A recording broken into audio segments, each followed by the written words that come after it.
آج کیوں ہے اس قدر یہ بزم گرمائی ہوئی، ہے سواری کیا جناب غوث کی آئی ہوئی۔ ہو رہا ہے ذکر تو بغداد والے کا یہاں، ایسا لگتا ہے مدینے سے باہر آئی ہوئی۔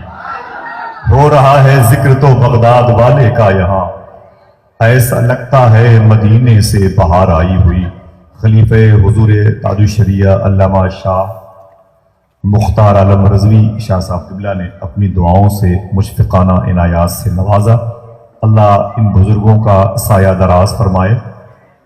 ایم جے علی تمام تر برادران کی طرف سے لائق سب تحسین اور مبارکباد ہے کہ جنہوں نے آج ہم سب کو نیکیوں کے سمندر میں غرق ہونے کی پاکیزہ دعوت محبت عطا فرمائی ہے۔ حضرات حضور غوث اعظم رضی اللہ تعالیٰ عنہ کی پیدائش مبارکہ کا بس ذکر چھڑا ہی تھا کہ وقت نے دستک دی اور پھر وہ چیپٹر کلوز ہو گیا۔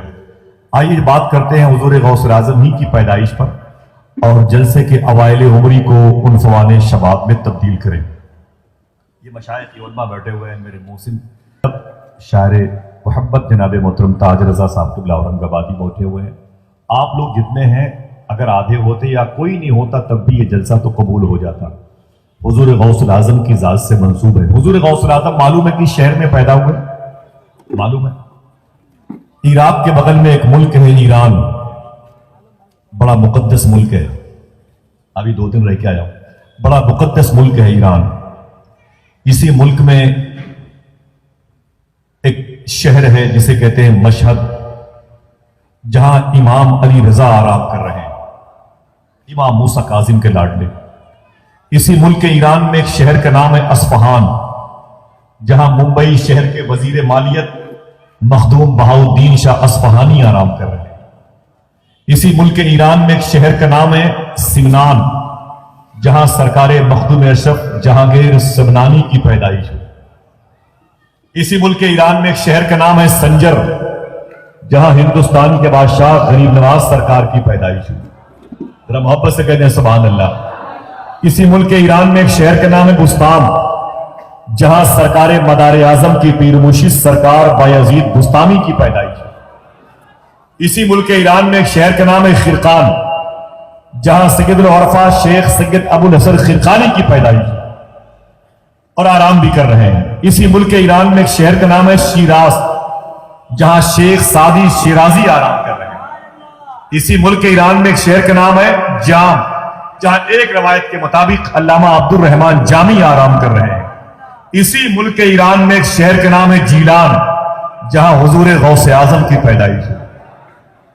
ایران کی راجدھانی ہے تہران، وہاں کا کیپٹل دارالخلافہ دارالسلطنت، وہاں سے تقریباً 600 کلومیٹر کے فاصلے پر چھوٹا سا ایک ایئرپورٹ جسے رشت کہتے ہیں، وہاں سے 60 کلومیٹر کے فاصلے پر ایک قصبہ ہے جسے جیلان کہتے ہیں، جسے گیلان کہتے ہیں، جسے جیل کہتے ہیں، جسے گیل کہتے ہیں، جسے کیلان کہتے ہیں۔ یہ لسانیات کے اعتبار سے کئی نام آتے ہیں۔ تو اسی قصبہ جیلان کے قریب میں ایک محلہ جسے نیف کہتے ہیں، اسی نیف محلے میں حضور غوث اعظم کی پیدائش ہوئی۔ ذرا محبت سے کہتے ہیں سبحان اللہ۔ اگر زحمت نہ ہو تو ہاتھوں کو اٹھا کے بول دیں لبیک یا غوث اعظم۔ زور سے بولیں بھائی، جتنے لوگ ہیں اتنی آواز آنی چاہیے، زور سے بولیں لبیک یا غوث اعظم۔ ذرا پھر سے بولیں لبیک یا غوث اعظم۔ تو حضور غوث اعظم اسی پاکیزہ زمین مبارکہ میں پیدا ہوئے۔ اللہ کے نبی علیہ الصلوۃ والسلام کی بیٹی کا نام فاطمہ، سبحان اللہ کہا کسی نے؟ پوچھ لیجئے گا، میں پوچھ رہا تھا۔ سرکار کی بیٹی کا نام فاطمہ، فاطمہ کے شوہر کا نام علی، مولا علی کے بڑے بیٹے کا نام امام حسن، امام حسن کے چھوٹے بھائی کے نام امام حسین، ان کے لاڈلے کے نام امام زین العابدین، ان کے لاڈلے کے نام امام باقر، ان کے لاڈلے کے نام امام جعفر صادق، ان کے لاڈلے کے نام امام موسیٰ کاظم، ان کے لاڈلے کے نام امام علی رضا، ان کے لاڈلے کے نام امام محمد جواد تقی، ان کے لاڈلے کے نام امام علی نقی، ان کے لاڈلے کے نام امام حسن عسکری۔ پھر لوٹیں، حسن عسکری کے شیخ امام علی نقی، ان کے شیخ امام محمد جواد تقی، ان کے شیخ امام علی رضا، ان کے شیخ امام موسیٰ کاظم۔ ٹھہر جائیں، امام موسیٰ کاظم کے خلیفہ شیخ معروف کرخی، ان کے خلیفہ شیخ سری سختی، ان کے خلیفہ شیخ جنید بغدادی، ان کے خلیفہ شیخ ابو الفرات طرطوسی، ان کے خلیفہ شیخ عبد الواحد تمیمی، ان کے خلیفہ شیخ ابو الحسن علی قرشی الحکاری، ان کے خلیفہ شیخ ابو سعید مخزومی، ان کے خلیفہ شیخ عبد القادر جیلانی۔ اگر کوئی نام بے ترتیب ہوا تو اللہ معاف کرے۔ یہ ہمارے آقا غوث اعظم کا طریقتی نسب نامہ ہے۔ حضور غوث اعظم کہاں پیدا ہوئے؟ ملک ایران کے جیلان میں۔ 4 سال کی عمر ہے غوث اعظم کی، بیٹھے ہیں گھر کی دہلیز پر، ایک فقیر گزرا، اس نے کہا السلام علیکم شیخ عبد القادر۔ غوث اعظم نے فرمایا وعلیکم السلام وعلیکم السلام۔ فقیر ٹھہر گیا، اس نے کہا شیخ عبد القادر میں نے 1 مرتبہ سلام کیا اور آپ نے 2 مرتبہ جواب دیا۔ حضور غوث اعظم فرماتے ہیں اس کی وجہ یہ ہے کہ تم 5 سال پہلے بھی ادھر سے گزرے ہو، اس وقت بھی تم نے سلام کیا تھا، میں اس وقت ماں کے پیٹ میں تھا، تیرے سلام کو میری ماں نے نہ سنا، تیرے سلام کو میں اپنی ماں کے پیٹ سے سن رہا تھا، میں نے سوچا جواب دوں گا تو میری ماں ڈر جائے گی، آج میں نے 2 مرتبہ جواب دے کے پچھلا حساب چکا دیا۔ ذرا ہاتھوں کو اٹھا کے پھر سے کہتے ہیں یا غوث اعظم، زور سے بولے یا غوث اعظم، اتنی زور سے بولیں کہ آپ کی آواز سن کر کے 2-4 لوگ آ جائیں۔ ہو سکتا ہے کہ ہمارا آنا قبول نہ ہو لیکن ان کا بلانا قبول ہو جائے۔ ذرا پھر سے بولیں یا غوث اعظم، یا غوث اعظم۔ یہ ہے سرکار غوث اعظم، یہ ہیں بغداد کے شہنشاہ۔ عمر شریف 6 سال کی ہوئی، اپنے محلے میں تھے، یہ مشائخ یہ علماء بیٹھے میری اصلاح کے لیے بیٹھے ہوئے، 6 سال کے ہیں۔ گھر کے دہلیز کے قریب ایک قافلہ گزر رہا تھا، حضور غوث اعظم نے اس قافلے کے لوگوں سے پوچھا ٹھہر جاؤ، کہاں جا رہے ہو؟ تو امیر قافلہ نے کہا کہ ہم لوگ کعبۃ المشرفہ مکہ شریف کعبے کی زیارت کو جا رہے ہیں۔ 6 سال کے شیخ عبد القادر کعبے کا نام سنا تڑپ گئے، بولے ٹھہر جاؤ۔ قافلہ رک گیا، غوث اعظم سرکار گھر کے اندر گئے، اپنی ماں کا آنچل پکڑ کے لپٹ گئے، بولے میری ماں اپنے اس بیٹے کو اجازت دے دے کعبہ شریف دیکھنے کی، ہمارے اور آپ کے بچے 10-20 ہزار کا موبائل دیکھنا چاہتے ہیں، ٹی وی کے اسکرین کو دیکھنا چاہتے ہیں، 6 سال کا شیخ عبد القادر کعبہ دیکھنا چاہتا ہے، 6 سال کا شیخ عبد القادر کعبۃ المشرفہ کو دیکھنا چاہتا ہے۔ بولے میری ماں مجھے اجازت دے دے، میں کعبہ دیکھ لوں، رب کا سب سے محتشم گھر دیکھ لوں، رب کا بزرگ اور معظم گھر دیکھ لوں۔ ماں نے کہا نہ بیٹے عبد القادر، ابھی تیری عمر بہت کم ہے، تو بڑا ہو جائے گا کعبہ شریف ضرور دیکھے گا، ماں نے اجازت نہ دی۔ حضور غوث اعظم کا دل ٹوٹا، قافلے کو رخصت کیا، قافلہ جانے لگا تو حضور غوث اعظم چھت پہ چلے گئے اور اپنے چھت پہ کھڑے ہو کے اس قافلے کو دیکھ رہے تھے جو قافلہ کچھ دنوں کے بعد کعبہ شریف دیکھنے والا تھا۔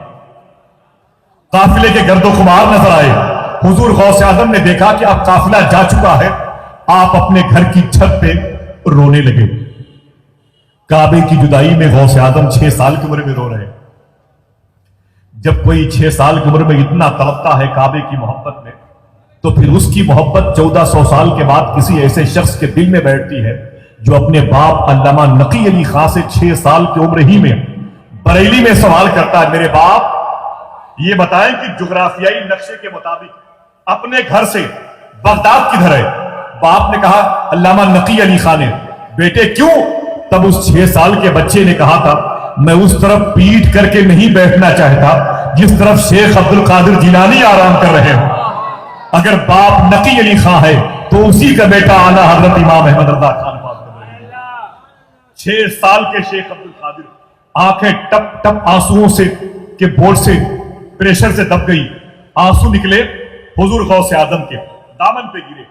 شیخ عبدالحق محدث دہلوی فرماتے ہیں جیسے حضور غوث اعظم کی آنکھیں بند ہوئی پھر آنکھیں کھلی، کیا دیکھتے ہیں غوث اعظم؟ وہ کعبہ جس کو دیکھنے کے لیے وہ قافلہ جا رہا تھا، وہی کعبہ سرکار غوث اعظم کا طواف کر رہا تھا۔ جس کو یقین پڑے وہ سبحان اللہ کہہ دے، اور جس کو شک ہو مجھے اس کے انسان ہونے میں شک ہے۔ سنیا شیخ عبدالحق فرماتے ہیں وہی کعبہ حضور شیخ عبد القادر جیلانی کا طواف کر رہا تھا اور کعبے کے در و دیوار سے آواز آ رہی تھی، او شیخ عبد القادر جتنا تو مجھے دیکھنے کو بے چین ہے اس سے کہیں زیادہ میرے در و دیوار تجھے دیکھنے کو بے چین ہے۔ میرا امام کہتا ہے سارے اقطاب جہاں کرتے ہیں کعبے کا طواف، کعبہ کرتا ہے طواف درے والا تیرا۔ یہ شان حضور غوث اعظم کی ہے، یہ شان بغداد کے اس بادشاہ کی ہے۔ آج کیوں ہے اس قدر یہ بزم گرمائی ہوئی، ہے سواری کیا جناب غوث کی آئی ہوئی، ہو رہا ہے ذکر تو بغداد والے کا یہاں، ایسا لگتا ہے مدینے سے باہر آئی ہوئی۔ حضرات بہت بہت شکریہ، بیٹھیں۔ اتنی باتیں آج غوث پاک کی آپ سن کے جائیں گے کہ کل جب یہاں سے اپنے گھر پہنچیں گے انشاءاللہ رات کے آخری حصے میں، تو آپ کا دل آپ کو تسلیاں دے کے سلائے گا، سو تو جاؤ لیکن کل ہی سے بغداد جانے کی تیاری کر لو انشاءاللہ۔ کہہ دیجئے غوث اعظم کے دربار دیکھنا چاہتے ہیں؟ کتنے لوگ ذرا ہاتھوں کو اٹھا کے بتائیں کتنے لوگ؟ ماشاءاللہ، بہت بہت شکریہ۔ اللہ حضور غوث اعظم کے دربار دکھا دے، آمین تو کہہ دے بھائی، آمین کہہ دے۔ حضور غوث اعظم کے دربار کی زیارت کا شرف نامہ عطا فرمائے اللہ، باب الشیخ کی زیارت عطا فرمائے، باب المراد دکھا دے، باب عشق دکھا دے، باب مستجاب دکھا دے، مرقد جیلہ دکھا دے، جامع الجیلہ دکھا دے، قبہ عظمت مینار غوث اعظم دکھا دے، مزار تعویذ سرکار غوث اعظم دکھا دے۔ اللہ ان گلیوں کو دکھا دے جس گلی کے بارے میں غوث پاک فرماتے ہیں میرے آقا نے فرمایا من زارا قبری وجبت لہو شفاعتی۔ حضور غوث پاک فرماتے جس نے میری قبر کی زیارت کی، میرے جد نے فرمایا جس نے میری قبر کی زیارت کی اس پر میری شفاعت واجب ہے۔ حضور غوث اعظم فرماتے ہیں جو اس گلی سے گزر جائے گا اس پر میری شفاعت واجب ہے۔ اللہ اکبر۔ شیخ ابو حفص الحسنی الموصلی فرماتے ہیں زندہ باد۔ شیخ ابو حفص الحسنی الحسینی فرماتے ہیں، موصلی فرماتے ہیں میں نے جس گلی کے بارے میں حضور غوث اعظم نے فرمایا اس گلی سے جو گزر جائے گا اس پر میری شفاعت واجب ہے۔ شیخ ابو حفص الحسنی الموصلی فرماتے خدا کی قسم میں نے اس گلی سے اللہ کے نبی کو کئی بار گزرتے ہوئے دیکھا۔ اللہ اللہ